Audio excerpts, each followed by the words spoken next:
नमस्कार विद्यार्थी मित्रांनो, माझे नाव ऋषिकेश लांभाडे. स्वागत आहे तुमचे लांभाडे लर्निंग पॉईंट या यूट्यूब चॅनलवर. आज दिनांक आहे 2 ऑक्टोबर 2025. तरी आजचे महत्त्वाचे चालू घडामोडी आपण या व्हिडिओमध्ये बघणार आहोत.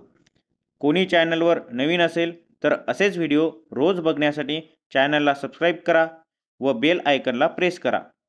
चला तर आजच्या चालू घडामोडीला सुरुवात करूया. आजचा प्रश्न क्रमांक 1. नुकतीच राष्ट्रपती द्रौपदी मुर्मू यांनी कोणत्या उच्च न्यायालयात 24 न्यायाधीशांची नियुक्ती केली आहे? पर्याय ए मद्रास उच्च न्यायालय, पर्याय बी अलाहाबाद उच्च न्यायालय, पर्याय सी बॉम्बे उच्च न्यायालय, पर्याय डी दिल्ली उच्च न्यायालय. तर या प्रश्नाचे उत्तर आहे पर्याय बी अलाहाबाद उच्च न्यायालय. उच्च न्यायालय कलम 214. भारतीय संविधानातील भाग 6 मधील कलम 214 ही उच्च न्यायालयाशी संबंधित आहे. भारतीय उच्च न्यायालयांचा कायदा 1861 द्वारे 1862 मध्ये सर्वप्रथम उच्च न्यायालय स्थापन करण्यात आली होती. 1862 मध्ये जे उच्च न्यायालय स्थापन करण्यात आली होती ती सुरुवातीची 3 1862 मध्ये कलकत्ता, बॉम्बे आणि मद्रास उच्च न्यायालय हे स्थापन करण्यात आले होते. 1866 मध्ये अलाहाबाद येथे चौथे उच्च न्यायालय स्थापन करण्यात आले. सध्या भारतात 25 उच्च न्यायालय आहेत. 25वे उच्च न्यायालय आंध्र प्रदेश येथे स्थापन करण्यात आले होते. आजचा प्रश्न क्रमांक 2. खालीलपैकी कोणत्या देशात 30 सप्टेंबर ते 2 ऑक्टोबर या कालावधीत वार्षिक सार्क हेरिटेज फोरमचे आयोजन केले जाईल? पर्याय ए श्रीलंका, पर्याय बी भारत, पर्याय सी बांगलादेश, पर्याय डी नेपाळ. तर या प्रश्नाचे उत्तर आहे पर्याय ए श्रीलंका. चला तर सार्कचा विषय निघाला होता म्हणून सार्क काय आहे हे माहीत करून घेऊया. सार्क SAARC चा फुल फॉर्म काय होतो? South Asian Association for Regional Cooperation. सार्कची स्थापना 4 डिसेंबर 1985 रोजी ढाका, बांगलादेश येथे झाली होती. सार्कचे मुख्यालय काठमांडू, नेपाळ या देशामध्ये आहे.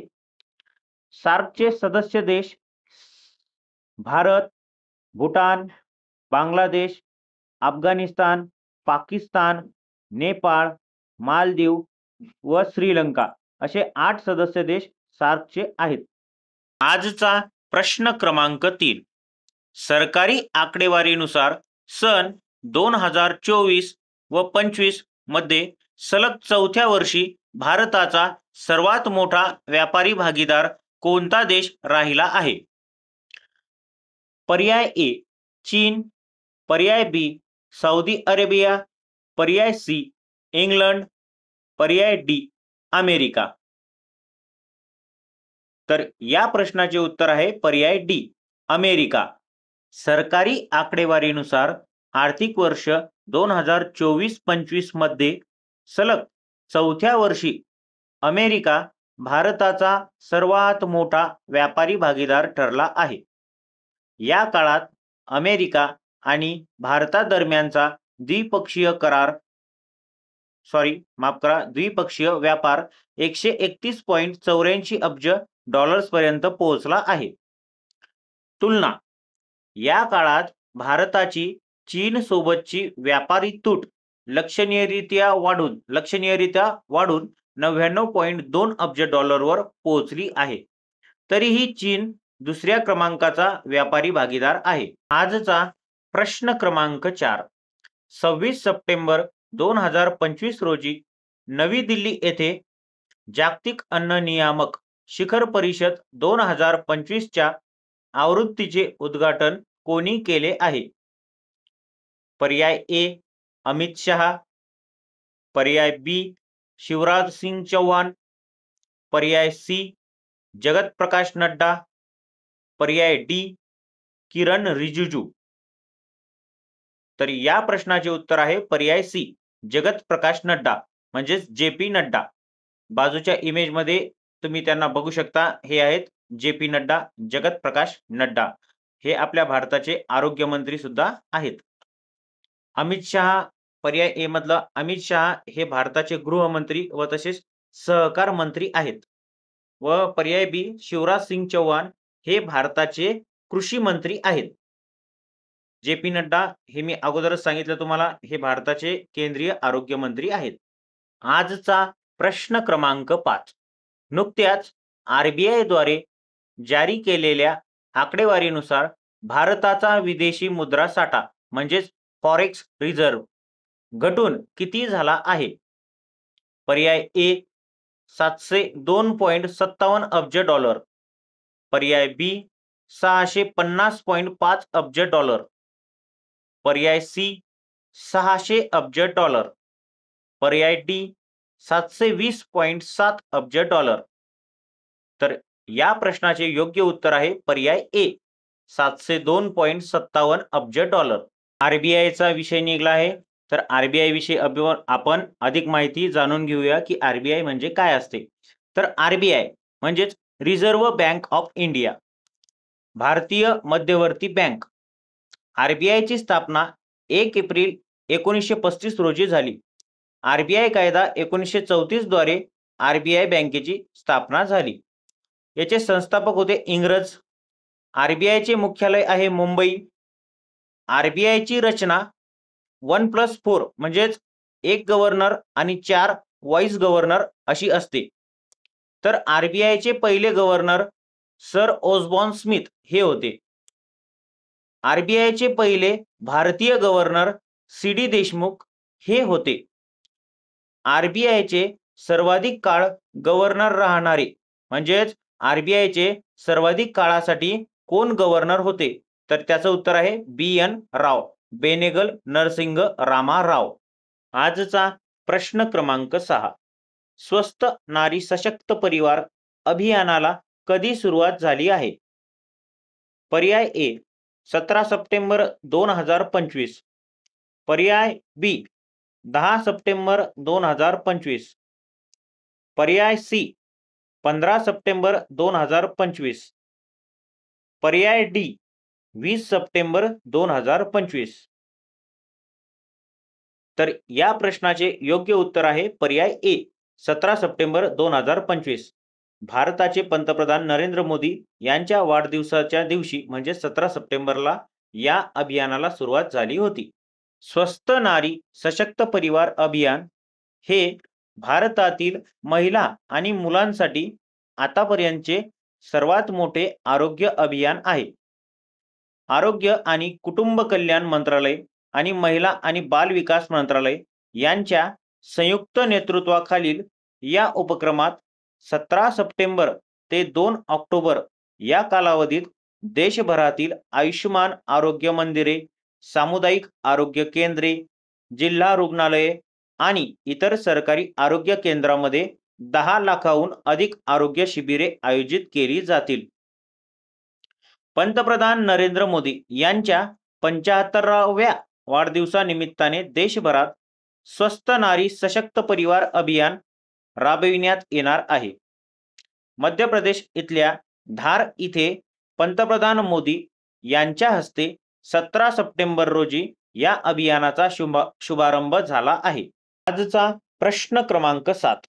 स्वच्छता ही सेवा 2025 ही मोहीम 17 सप्टेंबर ते 2 ऑक्टोबर 2025 या कालावधीत राबवली जात असून या अभियानाचे घोषवाक्य काय आहे?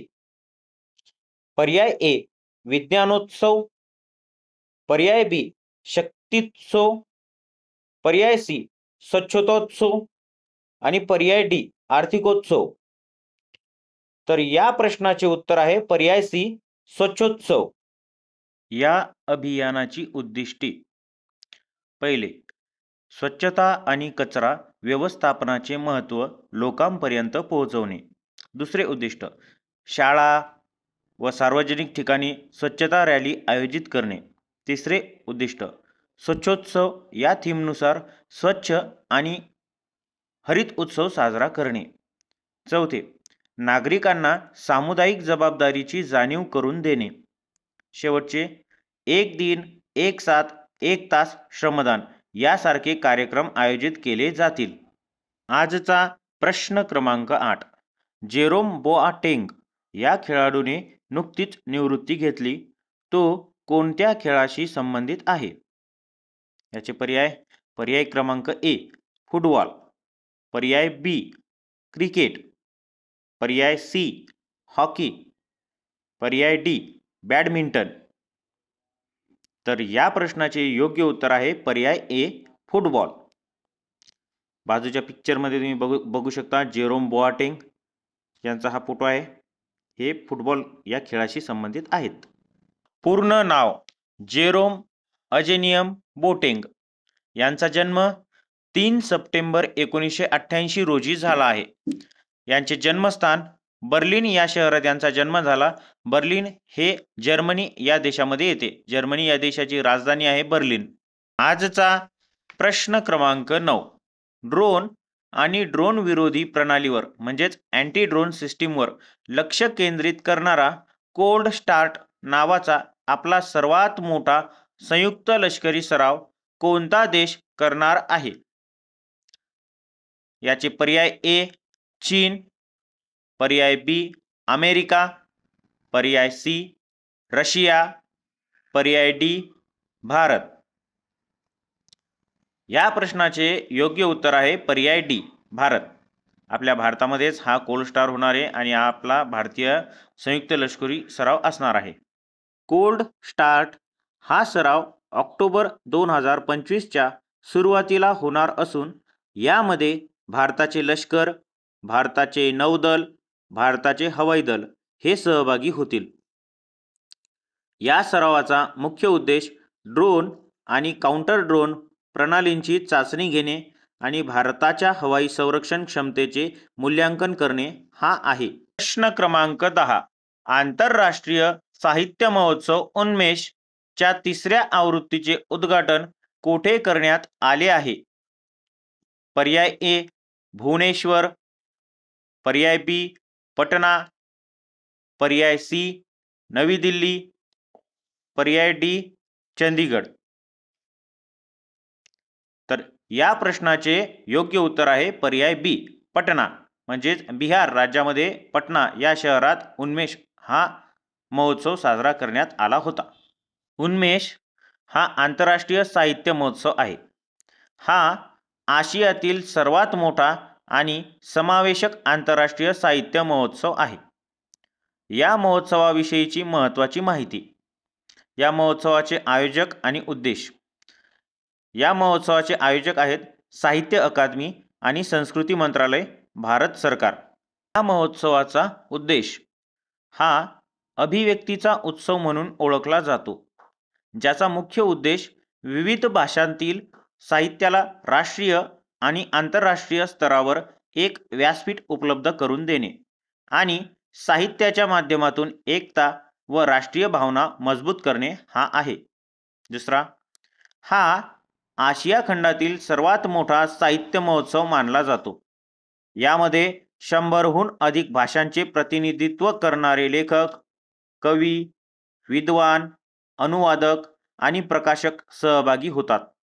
या महोत्सवात जगभरातील सुमारे 15 ते 16 देशातील साहित्यिकांचा सहभाग असतो. उन्मेष या महोत्सवाचे मागील आणि सध्याचे संस्करण. हा महोत्सव आतापर्यंत विविध शहरांमध्ये आयोजित करण्यात आला आहे.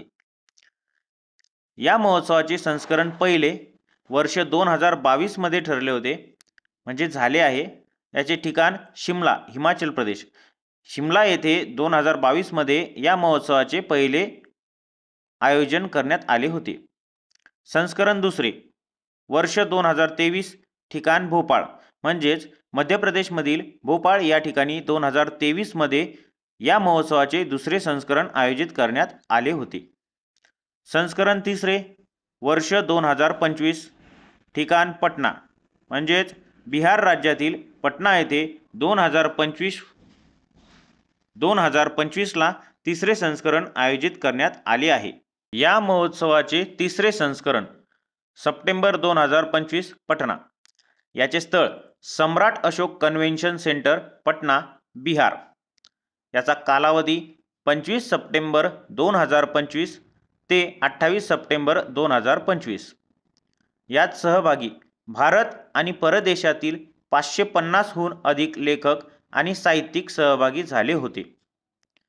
परदेशी भाषांमध्ये भारतीय साहित्याचा प्रसार करणे, शास्त्रीय भारतीय साहित्याचे यंत्राद्वारे भाषांतर करणे, लिंगभेद, दलित आणि आदिवासी समुदायांचे साहित्य यांचा यामध्ये समावेश असतो. अशीच माहिती रोज मिळवण्यासाठी आपल्याच लांबाडे लर्निंग पॉईंट या यूट्यूब चॅनलला लाईक, शेअर अँड सबस्क्राईब करा आणि बेल आयकनला प्रेस करा. संपूर्ण व्हिडिओ बघितल्याबद्दल धन्यवाद.